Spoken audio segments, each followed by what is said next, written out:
সুপ্রিয় 18তম চাকরি প্রত্যাশী ভাই ও বোনেরা, সকলেই খুব দুশ্চিন্তার মধ্যে সময় পার করছে। কখন যে পরীক্ষার রেজাল্ট দিয়ে দিবে, তবে চিন্তার কোনো কারণ নেই।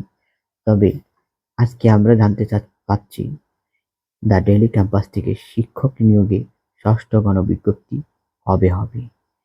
18তম শিক্ষক নিবন্ধন পরীক্ষার চূড়ান্ত ফল প্রকাশের পর শিক্ষক নিয়োগে ষষ্ঠ গণবিজ্ঞপ্তি প্রকাশ করার পরিকল্পনা করেছে বেসরকারি শিক্ষক নিবন্ধন ও প্রত্যয়ন কর্তৃপক্ষ এনটিআরসিএ। আগামী বছর অর্থাৎ 2025 সালে শুরুর দিকে এ গণবিজ্ঞপ্তি জারির সম্ভাবনা আছে।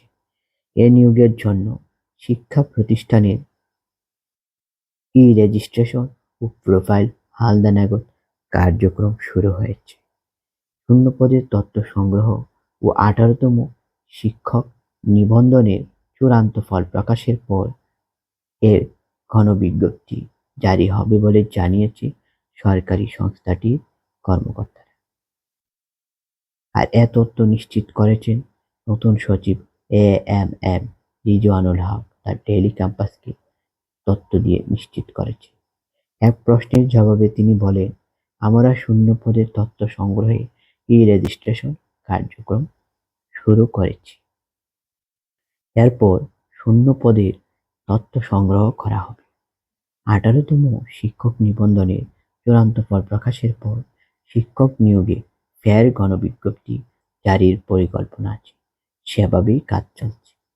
এনটিআরসি এর এক সূত্র দ্য ডেইলি ক্যাম্পাসকে জানায়, 18তম শিক্ষক নিবন্ধনের লিখিত পরীক্ষার ফল প্রকাশের পর ভাইবা শুরু হবে।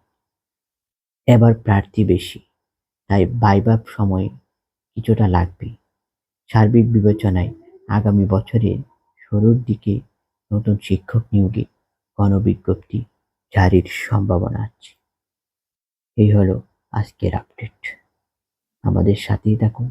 এরকম নিত্য নতুন সকল আপডেট পেতে আমাদের এই চ্যানেলটাকে সাবস্ক্রাইব করে সাথেই থাকুন।